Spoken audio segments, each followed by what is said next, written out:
మొదటిసారిగా వివేకానంద గారి హత్య అంశం అన్నది ఆయన పెదవి విప్పడం 5 సంవత్సరాల తర్వాత ఎలా చూడాల్సింది? ఇంతకాలం ఎందుకు ఈ ప్రస్తావన రాలేదు, ఇప్పుడు ఎందుకు మొదటి సభలో సీమ సాక్షిగా ఆయన మాట్లాడుతున్నారు అన్నది బాగా చర్చనీయాంశంగా మారుతున్న పరిస్థితి. చిన్నాన్నే కదా, బాబాయే కదా, 5 సంవత్సరాల నుంచి ఆయన ఎందుకు మాట్లాడలేకపోయారు ఈ అంశం గురించి?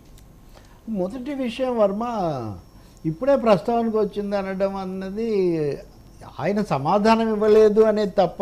ఎందుకంటే ఈరోజు ఏదో పత్రికలో శీర్షిక కూడా పెట్టారు. అవును. ఇప్పుడు మీరు రోజు రాత్రి పగలు ఇవన్నీ చేస్తుంటే ఎన్నికల ప్రచారంలో కూడా ఒక ముఖ్యమంత్రి ఎవరి వెర్షన్ రైట్, ఎవరి ఆరోపణ కరెక్ట్ అది కోర్టులో తేలాల్సింది. అవును.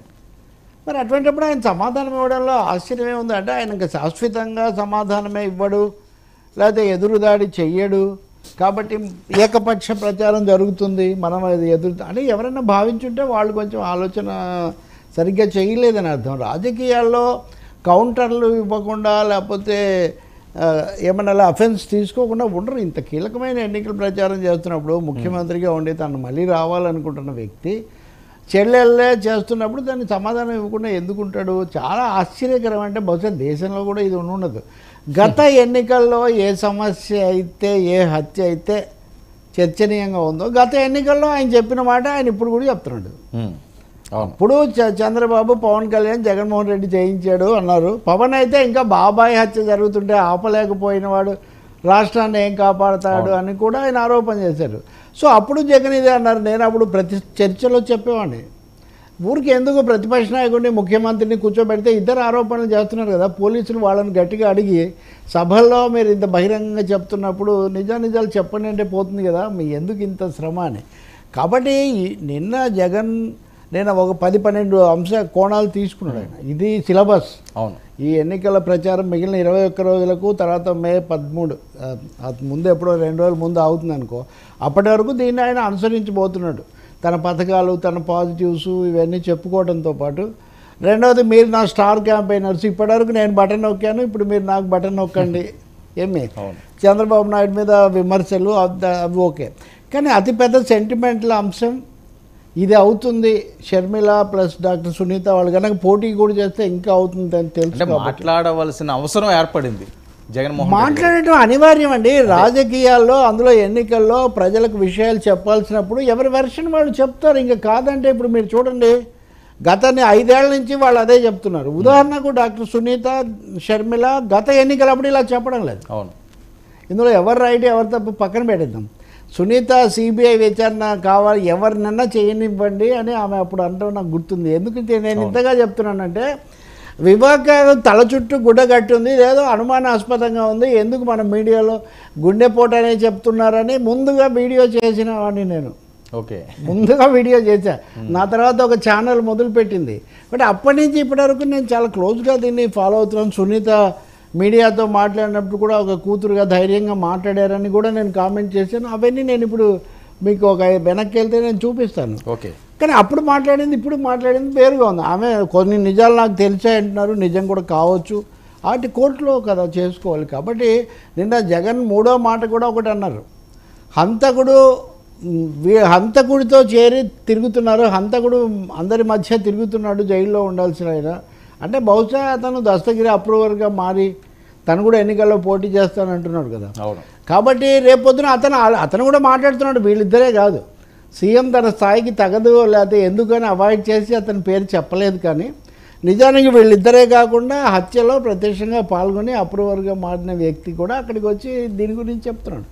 సో దీనికి జవాబు చెప్పకపోతే రాజకీయంగా కానీ, నైతికంగా కానీ, వ్యక్తిగతంగా కానీ, ఓట్ల కోణంలో కానీ వదిలిపెట్టకూడదని ఆయన భావించారు. ఇంకా తర్వాత ఏం జరుగుతుందో అది న్యాయస్థానాలు నిర్ణయించాల్సిందే. ఇంకా మూడోది, చెల్లి అన్న సెంటిమెంట్ ఒకటి ఉన్నప్పటికీ వీళ్ళు వెళ్ళి శత్రువుతో చేరారు, ప్రత్యర్థితో చేరారు. ఇది కూడా ఒక వ్యూహం.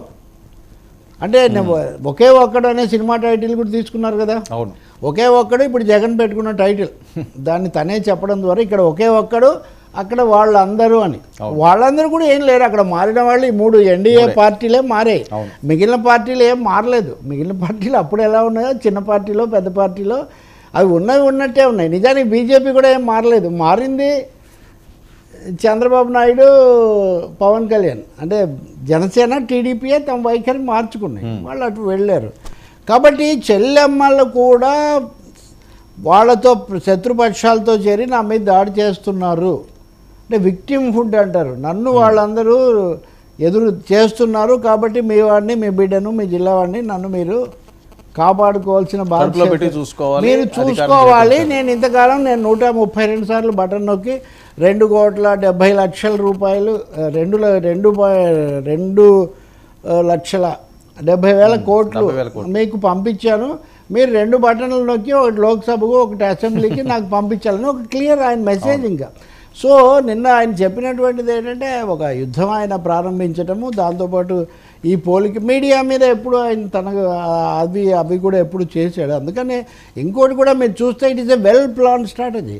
నాకు ఆశ్చర్యం కలిగేది ఏంటంటే తెలుగుదేశం లాంటి చంద్రబాబు 25 ఏళ్ల కిందటే ఆయన మీడియా మేనేజ్మెంటు, మైండ్ మేనేజ్మెంట్ అలాంటివి చెప్పేవాళ్ళు. ఇంతకాలం గడిచిన తర్వాత ప్రత్యర్థి ఎంత ఈ విషయాలు చెప్తే ఆ దురదృష్టవశాత్తు తెలుగుదేశం వాళ్ళు ఏదో వైసీపీకి అనుకూలం అనుకుంటారు. వాళ్ళు ఇంత వ్యూహంతో వస్తున్నారు బాబు, దానికి ప్రతి వ్యూహం మీరు చేసుకుంటున్నారా లేదా? మీరందరూ సెల్ ఫోన్లు వచ్చి లైట్లు చూపించండి, మీరందరూ చప్పట్లు కొట్టండి అంటే వాయిస్, లైటు, పొలిటికల్గా సోలిడారిటీ, బటన్, ప్రతి విషయంలో కూడా మనమంతా అన్నట్టుగా అందరూ నాతో ఉన్నారు, వీళ్ళందరూ నాతో ఉన్నారు, మీరు నా మీద దాడి చేస్తున్నారు అనే ఒక మెసేజ్ ఇవ్వడానికి జగన్ చాలా తీవ్రమైన ప్రయత్నం చేస్తారు. వ్యూహకర్తలు చాలా పక్కాగా అదే ఆ వ్యూహము, విషయంలో వ్యూహము, డెలివరీలో వ్యూహము, మెసేజింగ్లో వ్యూహము, ఒక ఇమేజ్ క్రియేట్ చేసుకోవడంలో వ్యూహము, ఇవన్నీ కూడా చాలా స్పష్టంగా ఉన్నాయి. స్క్రీన్ ప్లేలో లైన్ తప్పట్లేదు, స్క్రిప్ట్, స్క్రీన్ ప్లే అన్నీ పక్కాగా ఉన్నాయి. అయితే అదే సమయంలో ఒకటి ఉంది కదా వర్మ, రైటో తప్పో చేసింది వచ్చింది కొంత జరిగింది అనే ఒక ఫీలింగ్ అక్కడ ఉంది. దాన్ని ఎవరు డినై చేయట్లేదు కదా. ఇప్పుడు ఆయన 10 రూపాయలు 2 రూపాయలు ఇచ్చి 10 రూపాయలు తీసుకున్నాడు, పన్నులు వేశారు, 10 సార్లు విద్యుత్ ఛార్జీలు పెంచారు, అవన్నీ నిజమే.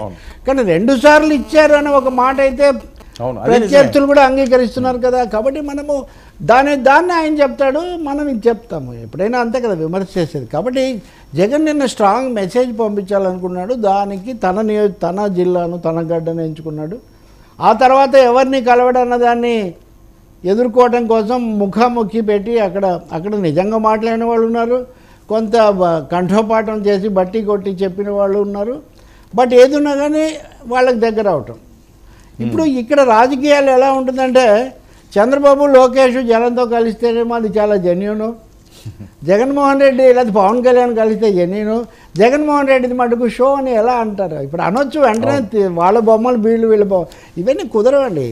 వాట్ వీఆర్ విట్నెసింగ్ ఒక తీవ్రమైన రాజకీయ యుద్ధం మనం చూస్తున్నాం. అందులో ఇది చివరికి ఇంకో తమాషా కూడా ఉంది. నిన్న మనం అప్పటికే మాట్లాడాం కొంతవరకు. చంద్రబాబు నాయుడు ఏమంటున్నాడు, బీజేపీతో కలిసినందుకు నన్ను విమర్శిస్తున్నారు, 5 ఏళ్ళు నువ్వు వాళ్ళతోనే కదా కలుస్తున్నావు అని అడుగుతున్నాడు. మరి జగన్ కలిసిన వాళ్ళతో మీరెందుకు కలుస్తున్నారు?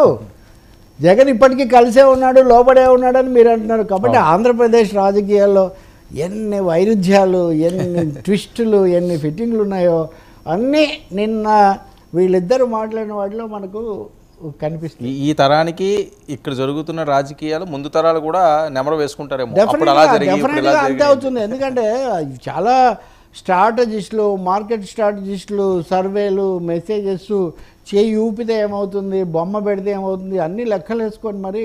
ఇప్పుడు అమెరికాలో కూడా అంతే అండి. ఇప్పుడు ఒక అధ్యక్ష అభ్యర్థి, ఇప్పుడు ట్రంప్ మళ్ళీ వస్తున్నాడు, ఇంకా మరీ భయంకరం. వాడు వైట్ హౌస్ మీద దాడి చేసిన వాడు అభ్యర్థి రెండోసారి. సరే ఏదైతేనే అధ్యక్షుడు కనుక మాట్లాడితే ఆ మాటకు ఎన్ని వైబ్రేషన్స్ వచ్చాయి కూడా రికార్డ్ చేస్తారంట, చేసి మళ్ళీ పంపిస్తారు. సో ఈ పద్ధతిలో ఇక్కడ జరుగుతున్నప్పుడు ధీటుగా ఢీకొనాలి. కానీ కథలు, పురాణాలు ఒకటి వదిలితే అదే పోతుంది లేదంటే అట్లా లేదు ఈ రోజుల్లో. Okay, yeah. బట్ ఇది షాక్ అయ్యారు చాలామంది. మరి ఎలా అనుకున్నారో కూడా నాకు తెలీదు. అంటే షర్మిల అననియండి, ఇంకొకరు అననియండి, తన మీద బాబాయ్ హత్యకు సంబంధించి వచ్చిన ఆరోపణను ఖండించకుండా, సూటిగా ఎదుర్కోకుండా ముఖ్యమంత్రి ప్రచారం చేస్తాడు అని అనుకోవడమే ఒక అవాస్తవికత. ప్రధానమైన మీరు నన్ను 10 సార్లు అంటే నేను ఒక్కసారి ఏదో దశలో చెప్తాను కదా. That is a fundamental thing. అంతే, నిజాలు కోర్టులో తేలుతాయి, అంతే కదా. సార్, ముద్రగడ పద్మనాభం గారు చాలా ఆవేదన వ్యక్తం చేస్తున్నారు.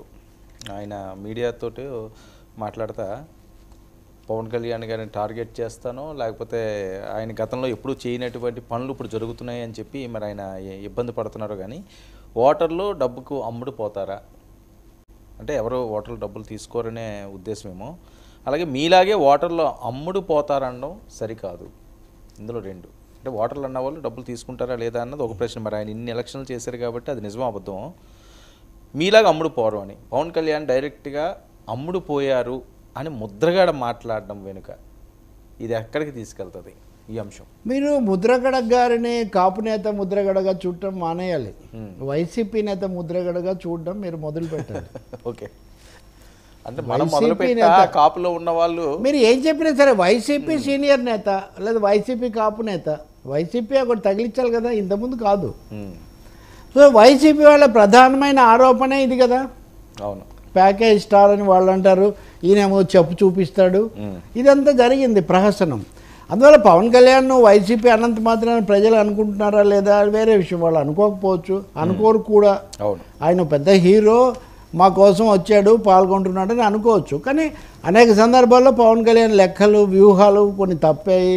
ఇప్పుడైతే ఆయన మరీ ఇరకాటంలో ఉన్నాడు. ఆ విషయం మళ్ళీ మనం చర్చించాలి. సెగలు పొగలు ఇవన్నీ చాలా ఎక్కువ వస్తున్న పరిస్థితి. కానీ పవన్ కళ్యాణ్ దగ్గర స్పష్టమైన ఒక లోపం ఉంది. నేను సరిగ్గా ఉన్నాను, ప్రజలు సరిగ్గా లేరు, నన్ను మీరు గెలిపించలేదు, నన్ను సభకు పంపించలేదు, నా అంతటి వాడిని 2 చోట్ల మీరు ఓడించారు, మీరు వాళ్ళ విశ్వాసం పొంది విజయం సాధించలేకపోయారు తప్ప గెలిపించకపోవడం వాళ్ళ తప్ప అన్నట్టు చూపించడం ఏంటండి. గెలవకపోవడం, ఇప్పుడు నేను మాట్లాడాను దానికి వ్యూస్ రాలేదంటే నేను సరిగ్గా మాట్లాడలేదు, వాళ్ళని ఆకట్టుకోలేదు అని నేను అనుకోవాలి. కానీ నేను బ్రహ్మాండంగా మాట్లాడినా మీరు వినలేదు. నాకు ఎవ్వరికీ ప్రజాస్వామ్యంలో ప్రజలను దోషులుగా నన్ను ఎన్నుకోలేదు కాబట్టి, నాకు చేయకోవట్లేదు కాబట్టి, నా వెనక రాలేదు కాబట్టి మీరు తప్పంటే ఎట్లా అండి అది? 2 చోట్ల ప్రజలు, ఒక చోట ప్రజలు తప్పు చేశారు అమ్ముడు పోయారు అనుకుందాం, రెండో చోట కూడా అమ్ముడు పోయారా? సేమ్ రైట్ ఇచ్చారా? ఈ ₹1,00,000 ఓటుకి ఇవ్వడం అంటే అవాస్తవికమైన మాటలు ఎందుకండి? అంటే అసహనం.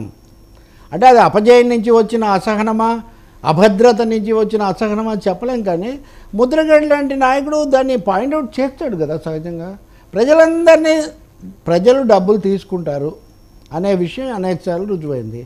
కానీ డబ్బు తీసుకున్న వాళ్ళకే ఓటేస్తారని ఎక్కడ రుజువు కాలేదు. డబ్బులతోనే ఒకరు గెలిచారు అన్నది కూడా ఎక్కడ రుజువు కాలేదు. ఈ అభ్యర్థి మంచివాడు, పర్వాలేదు, వీడి వల్ల మనకు మేలు జరగకపోయినా కీడు జరగదు అని నమ్మిన వాడికి ఓటేస్తారు ప్రజలు. డబ్బులు అంటారా? మీరు రోజు పొద్దున మేము పేదాళ్ళం అండి, మీరు రోజు మాకు ఫోన్లు చేసి వాడిని కలుసుకోండి, డబ్బులు ఇస్తాడు, అక్కడ మీకోసం మేము చీరలు పెట్టాము, ఇట్లాంటివన్నీ మీరు చెప్తుంటే మామూలు ప్రజలు కొంతమంది టెంప్ట్ అవుతారు. కానీ వాళ్ళు కూడా ఉంటారు అనేక మంది. అందుకని అస్సలు ఈ ప్రజాస్వామ్యమే అబద్ధము. ఇప్పుడు వచ్చిన ప్రభుత్వాలు, ఎన్నికైన పార్టీలు అన్నీ కేవలం డబ్బులతోనే వచ్చాయి అని పవన్ కళ్యాణ్ కాదు ఎవరన్నా అది అవాస్తవమే. ఏ సర్వేలో కూడా, ఏ అధ్యయనంలో కూడా తేలలేదు. డబ్బు ప్రభావం ఉంది. ముందు టికెట్ కొనుక్కోవడంతో మొదలవుతుంది కదా ఈ సమస్య. కాబట్టి ఇప్పుడు ఆయన ఏమంటాడంటే, మీరు ప్రజలను మోసగాళ్లను, ప్రజలను దొంగలను మీరు చేయకండి. మీరు అన్న దాంట్లో చిన్న లింక్ ఉంది. ఓకే, ఇక్కడ ఓట్లు కొంటున్నారు, ఓటుకు 1,00,000 ఆఫర్ చేస్తున్నారు అని పవన్ అన్నాడు. ముద్రగడ పద్మనాభం అక్కడే మకాం వేసి పవన్ని ఓడించి కానీ నేను ఇంటికి పోను, జగన్ ముఖ్యమని అన్నాడు. ఈ రెండింటిని మీరు కలపండి. ఓకే, అంటే ఇక్కడ భారీ డబ్బులు ఇచ్చి ఓట్లు తీసుకుంటుంది.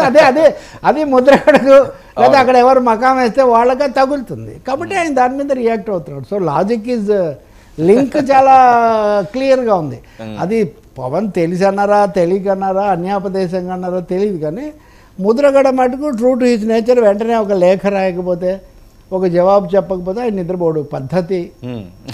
సో ఇది ఇక్కడ మనం గుర్తించదగిన విషయం. మరి ఇప్పటికైనా కానీ డోంట్ బ్లేమ్ పీపుల్. ఓకే, అంటే ఈయన అనడం 1,00,000 అనడం అన్నది కూడా కరెక్ట్ కాదు.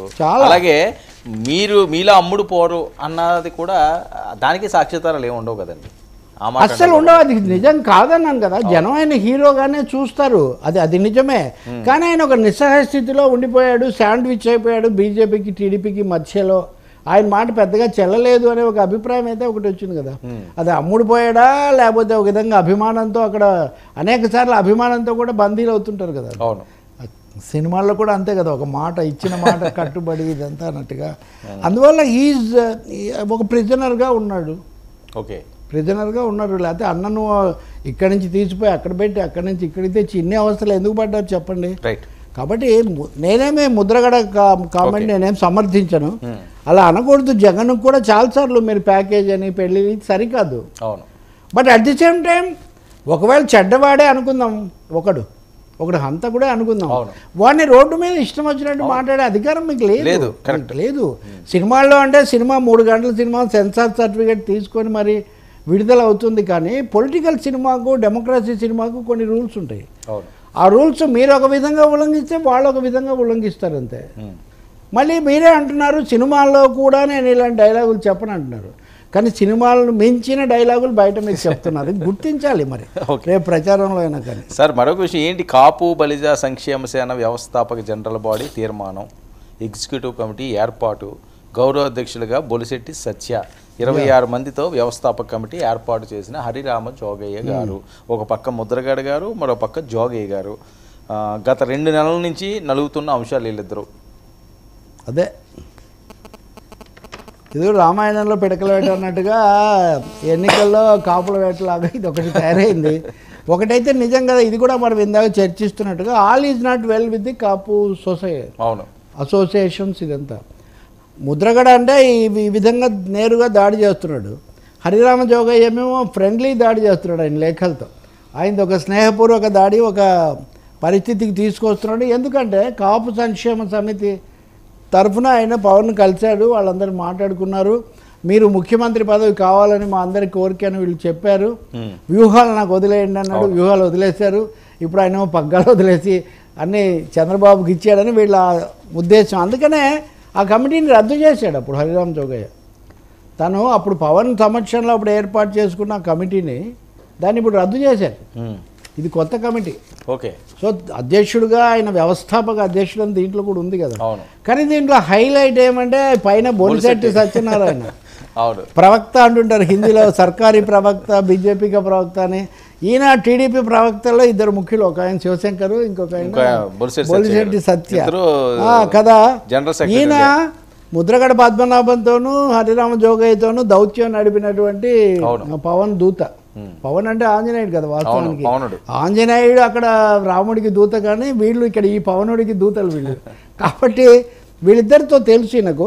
కానీ వీళ్ళిద్దరూ కూడా మొన్న కొద్దిగా అసహనానికి ఫీల్ అయినట్టు ఉన్నారు కదా సార్. డెఫినెట్గా వాళ్ళు దే ఆర్ డినైడ్ టికెట్, అందులో సందేహం ఉంది. అసహనానికి గురయ్యారు, దాన్ని వ్యక్తపరిచారు, తర్వాత వేరే రూపంలో తీసుకున్నారు. నా మీద కూడా శివశంకర్ భయంకరమైన అసహనం వ్యక్తం చేశాడు. అది వైరల్గా ఉంది, మీరు ఎప్పుడైనా చూడొచ్చు. మాటల యుద్ధం ఇట్లా రకరకాల పేర్లు డిబేట్లో. అంటే బీజేపీని ఎందుకు అడగలేదు అంటే వాళ్ళు అడగాలి కదా, మీ సభలో మీరు వాళ్ళ సభలో వాళ్ళని అడుగుతాము అని. కాబట్టి బొలిశెట్టిని ఇందులో దీనికి ఎలా ఉన్నారు అంటే ఆయన బహుశా ఈ పాటికి ఖండించి ఉండేవాడు మీడియాతో. అందుకే నేను చెప్తుంది, మీడియాకి ఇంత దగ్గరగా ఉండే బొలిశెట్టి దీన్ని ఖండించలేదంటే ఇంకొక న్యూ ఫార్మేషన్, ఇక్కడ చిన్న ఫార్మేషన్ వస్తుంది. అంటే అది జనసేనకి ఇప్పుడు సపోర్ట్గా వెళ్తుందా, వ్యతిరేకంగా వెళ్తుందా? మోస్ట్లీ అనుకూలంగా వెళ్తుందని నేను అనుకుంటున్నాను. కాకపోతే ఈ అసంతృప్తి కోసం కొంచెం పునర్వ్యవస్థీకరణ చేసినట్టు మళ్ళీ ఏదో పేర్లు అవన్నీ తీసుకొని దీన్ని ఏర్పాటు చేశారు. ఇది ముద్రగడ రహిత కాపు సమాజం. ఓకే. అప్పటికిప్పటికి తేడా ఏంటంటే అటు ముద్రగడ దగ్గరికి ఇటు ఈయన దగ్గరికి వెళ్ళి బొలిశెట్టి లేదా ఇంకో బొలిశెట్టి శ్రీనివాసం వీళ్ళు కొన్ని దౌత్యాలు నడిపారు. సో అప్పుడు వీళ్ళందరినీ కూడా కలిపే సోషల్ ఇంజనీరింగ్, కాపు ఇంజనీరింగ్ చేయాలనుకున్నారు. అది జరగలేదు. అది ఆయన వైసీపీలోకి వెళ్ళిపోయాడు, ఈ కారణాలు ఏమైనా సరే. సో ఇప్పుడు ముద్రగడ నిష్క్రమణ అనంతర ఇది హరిరామ జోగయ్య మొనాపల్లి, దీనికి బొలిశెట్టి సత్య లాంటి వాళ్ళ సహకారం.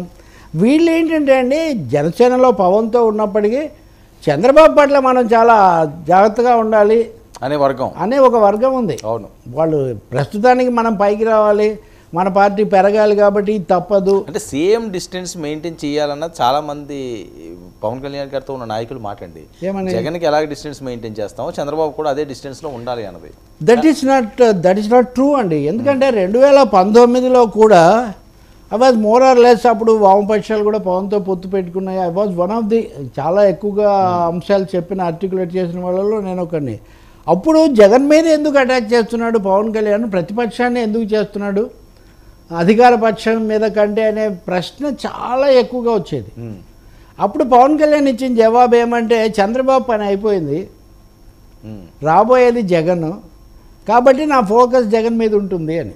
Okay. This is on recording. ఇందులో రెండో అభిప్రాయం ఏం లేదు. నేను టు దట్ ఎక్స్టెంట్ మీకు ఎప్పుడైనా టైం ఉన్నప్పుడు ఒక ప్రత్యేక షో పెడితే అప్పటి వీడియోలను మీకు నేను ఖచ్చితంగా. అప్పటి డిస్కషన్స్ నేను ఖచ్చితంగా మీకు చేద్దాం సార్. చూపిస్తాను.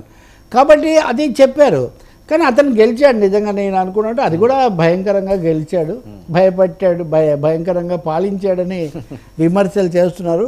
కానీ ఇప్పుడు అప్పుడే పని అయిపోయింది చంద్రబాబు నాయుడు. ఇప్పుడు మళ్ళీ ఆయనే ప్రధాన సంధానకర్త. ఆయన తిరిగి రావాలన్న వైఖరి పవన్ అంటే ఆ ప్లేస్ తీసుకున్నప్పుడు జనసేన భర్తీ చేయలేకపోయింది కదా. ఏది ఇప్పుడు ప్రధాన ప్రతిపక్షం అన్న ప్లేస్ చెయ్యలేదు, చెయ్యజాలదు అని తెలుసు అప్పటికే.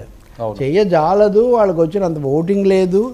కాకపోతే ఆల్టర్నేట్ వాయిస్ అండి, ఆల్టర్నేట్ వాయిస్ అప్పుడు పవన్, థర్డ్ వాయిస్. అవును, అది మంచి ఆపర్చునిటీ కూడా ఏపీ పాలిటిక్స్. ఎస్ అది ఆయన పోగొట్టుకున్నాడు. ఇప్పుడు పార్ట్ ఆఫ్ సెకండ్ వాయిస్.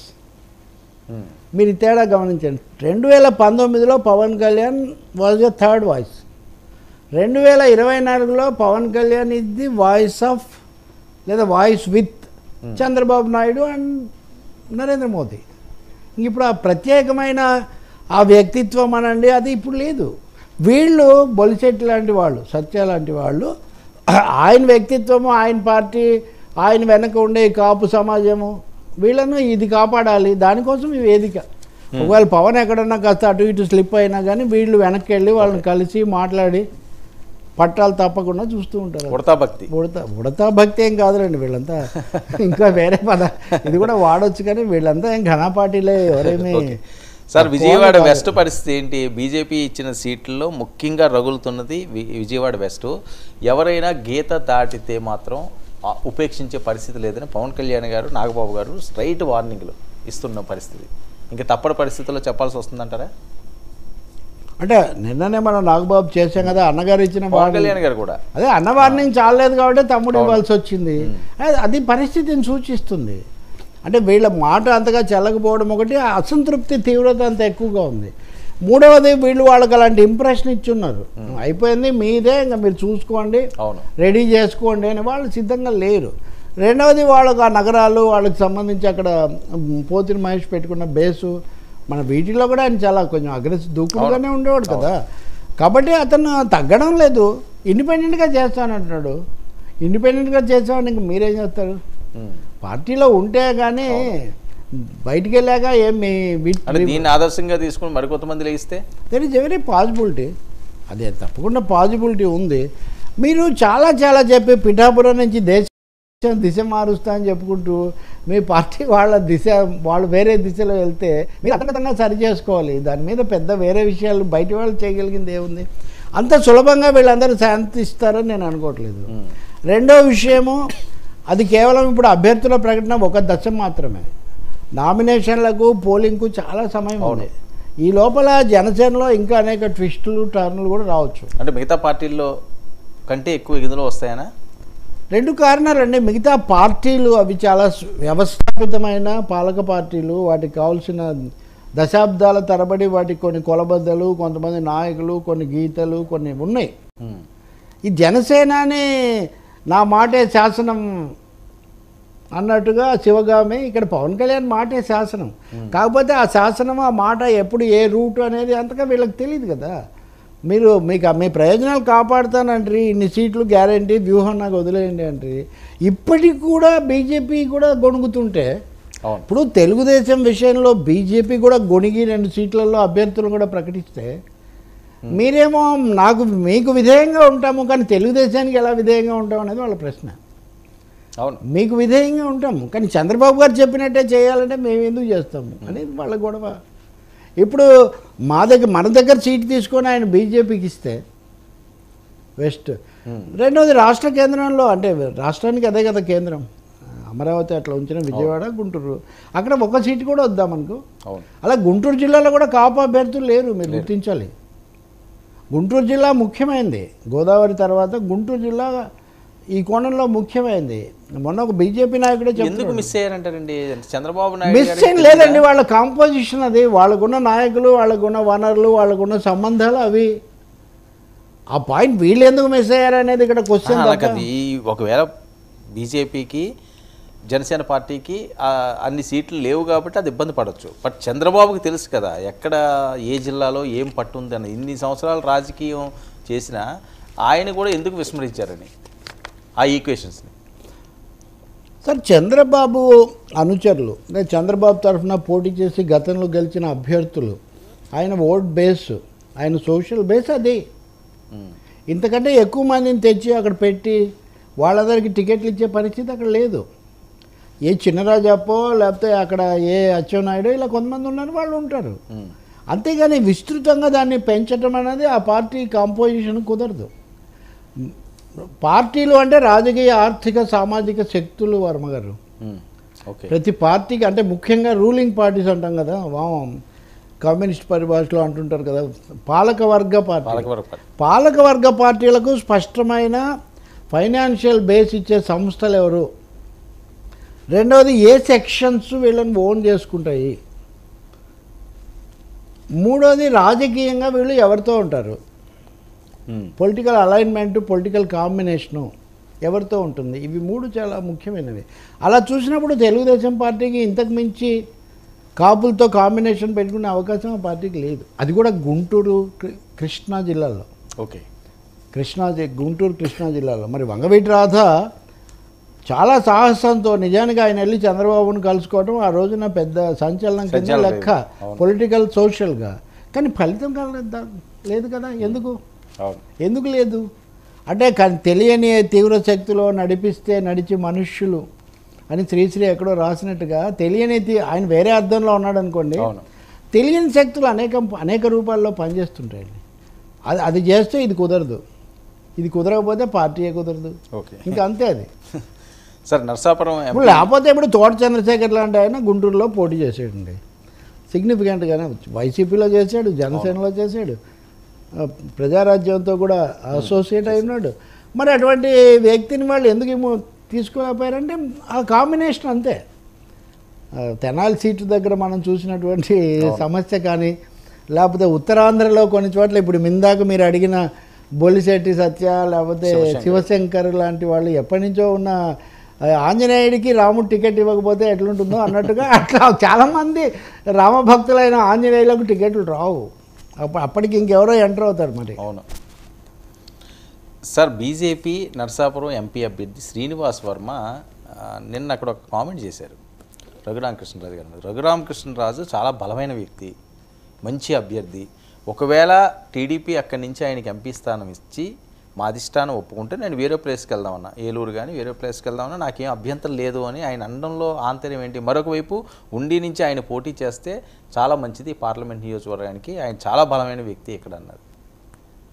ఈ టైంలో ఎలా చూడాలి సార్? మీరు చెప్పండి, మీరు కూడా మంచి ఇంటెలిజెంట్ కదా, గోదావరి వాళ్ళ ఆలోచనలన్నీ బాగా తెలుసు. కాదు, ఈ పద్ధతి ఏంటది? సీట్ వచ్చిన తర్వాత కూడా ఆయన ఏంటంటే ఆయన పాజిటివ్ సిగ్నల్ ఇస్తున్నాడు. అక్కడ రఘురామరాజుకు సంబంధాలు ఉన్నాయి, ఆయన అభిమానులు లేదా ఆయనకున్న వ్యవస్థ, ఆయన బాగా ధారాళంగా సంబంధాలు అన్నీ పెట్టుకునే మనిషి కదా. కాబట్టి అటువంటి చోట నేను రఘురామరాజుకు వ్యక్తిగతంగా వ్యతిరేకం కాదు అనే ఒక మెసేజ్ ఆయన పంపిస్తున్నాడు, మొదటిది.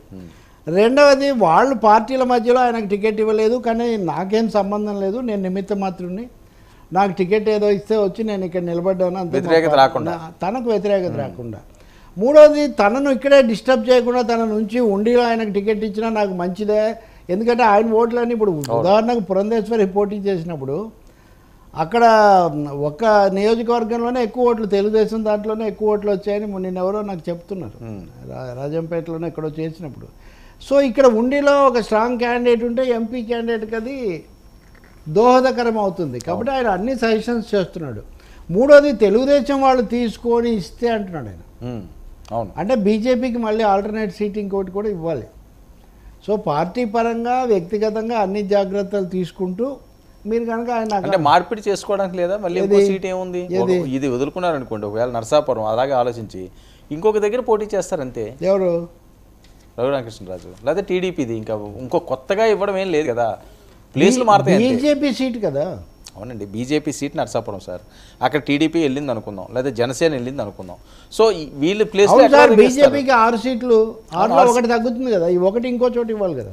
అవును, అదే సార్, అయినా 6 అవుతాయి కదా వాళ్ళకి. ఎట్లా ఇక్కడ ఇది వదులుకున్నారు అనుకోండి సార్, నరసాపురం సీట్ వదులుకుంటే ఆల్టర్నేటివ్ ఇంకో దగ్గర ఇస్తారు, అదే 6 సీట్లు అవుతాయి. లేవు కదా, అన్ని ఫిలప్ అయిపోయి. అదే అంటున్నాను, అన్ని ఫిలప్ ఎంపీలు ఇంకా ఉన్నాయి కదా. ఏది ఎంపీ టీడీపీలో ఉన్నాయి. ఏది అవును నిజం, వాళ్ళు వదులుకోవాలి కదా. అదే అంటున్నాను, మీరు ప్లేస్ చేంజ్ అవుతుంది అంతే. మీరు అంటుంది ఏంటంటే ప్లేస్ చేంజ్ కాదు, ఇక్కడ వాళ్ళ అభ్యర్థులను వాళ్ళు ప్రకటించుకొని అలా ఉన్నారండి. ఎవరో ఒకరిని తగ్గించుకొని ఇక్కడ వీళ్ళకి ఇవ్వాలి కదా. అవును, అంటే ఒక సీట్ పోగొట్టుకోవాలి కదా. కాబట్టి నా సీట్ ఇస్తానంటున్నాడు కానీ పార్టీ సీట్ ఇవ్వట్లేదు కదా, పార్టీకి సీటు ఉండాలి. కాబట్టి ఇక్కడ నెంబర్ గేమ్ కూడా ఉంది ఇందులో. మూడోది ఐ ప్రిఫర్ మీరు ఉండిలో ఆయన నిలబెట్టండి, నాకు మంచిది. ఓకే, కాబట్టి ఇప్పుడు తెలుగుదేశం దగ్గరే ఉంది, the ball is in Chandrababu court. అవును, బాల్ క్లియర్గా చంద్రబాబు కోర్టులో ఉంది. మరి ఇంతకాలం మీతో పాటు తిరిగాడు కదా, ఆయనకు సీట్ ఇవ్వండి అని వర్మ గారు పరోక్షంగా ఆయన సజెస్ట్ చేస్తున్నాడు. ఏదైనప్పటికీ కూడా మరి ఈయన ప్రచారం ఇంకా మొదలు అగ్గి రాజుకుంది కాబట్టి జగన్మోహన్ రెడ్డి గారు ఇంకా దీనికి ఈ లోపల ఈయనేమి తీవ్రమైన మాటలు మాట్లాడకుండా కూడా ఉండాలి. ఈ రోజులో మీడియా ఇదంతా ఉంది కాబట్టి. మన సార్కేమో ఎక్కువగా ప్రతి ఛానల్తో ప్రతి వాళ్ళతో మాట్లాడే అలవాటు కూడా ఉంది కాబట్టి. బీజేపీ సైలెంట్గా ఉంది చూసారా పూర్తిగా. మొదట చెప్పిన లక్ష్మీపతిరాజు మాట తప్ప వాళ్ళు మళ్ళీ ఈయన మాట్లాడింది. ఇప్పుడు ఈయన కూడా క్యాండిడేట్గా స్థానికంగా మాట్లాడతారు. అందువల్ల ఆయన కూడా తను మాట్లాడింది బాగాలేదు, చాలామందిని చెడు చేసుకున్నాను అనేది గుర్తించాలి. జగన్ను కాదు, జగన్ మీరు వ్యతిరేకించండి, మీ ఇష్టం అది. కానీ ఇతరులను ఎందుకు ఎవ్వరు నన్ను నమ్మట్లేదు, ఎందుకు నాకు ఎవరు ఇవ్వట్లేదు, ఓన్ చేసుకోలేదు అనే ఒక ప్రశ్న కూడా ఆయన వేసుకోవాలి. అందరూ మళ్ళీ పవన్ కళ్యాణ్ లాగే ఇందాకే వాళ్ళు ఓడిచ్చారు నన్ను గుర్తించలేదని కాకుండా అందరూ అవకాశవాదులే, నేను ఒక్కరిని అసలు సీసల వాడిని నన్ను పట్టించుకోలేదంటే అది కూడా never blame the world. At least వరల్డ్ని ఎంత విమర్శ చేసినా అవుట్ సైడ్ వరల్డ్ ఇన్సైడ్ ఇన్వర్డ్గా కూడా ఒకసారి చూసుకోవాల్సిన అవసరం ఉంది. అంటే ఇంకా ఏపీలో 5 సంవత్సరాలు రాజకీయాలు జరుగుతూనే ఉంటాయండి, నెవర్ ఎండ్ పాలిటిక్స్కి కేర్ ఆఫ్ అడ్రస్ ఎప్పుడు అంతే అండి. సౌత్ ఇండియా తెలుగు వాళ్ళు మోస్ట్ పొలిటిసైజ్డ్ అని. అంటే ఆంధ్రప్రదేశ్లో రాజకీయాలు ఎక్కువ, సినిమాలు ఎక్కువ, మీడియా ఎక్కువ, కొన్ని ఉన్నాయి ఇట్లా ఎక్కువ మనకు. ఈ విషయంలో తమిళనాడు నమూనా కొంచెం ఉంది కానీ తమిళనాడును మించిపోయిన పరిస్థితి కూడా ఉంది. కార్పొరేట్ మనీ కూడా మనకు బాగా ఎక్కువైపోవడంతో ఇప్పుడు నిర్మలా సీతారామన్ ఆమె అని చెప్పారు కదా, ఆమెను ఎందుకంటే ఆమెను సౌత్లో చాలా ఎక్కువ డబ్బు కావాలి, నా దగ్గర అన్ని లేవని. అది కూడా ఒక జోక్ అనుకోండి. ఆమె పోటీ చేస్తానంటే ఆమెను నిలబెట్టే కార్పొరేట్ వాళ్ళు ఏమీ ఉండదని కూడా కాదు, అది కూడా ఒక. బట్ ఎనీవే ఒక అంశం, 4-5 పోటీ చేయట్లేదు మంత్రులు. కాబట్టి చూడాలి మరి ఇంకా ఏమేం జరుగుతుంది. వాళ్ళకి ఏమన్నా పోటీ చేసినా చేయకపోయినా రాజ్యసభ ఇస్తారు, మినిస్టర్ చేస్తారు. బట్ జనసేన అల్టిమేట్ ఈరోజు ఏదో సమావేశం కూడా జరిపినట్టున్నారు నాయకులందరూ కూడా. వాళ్ళు ఇంకా they have to get the act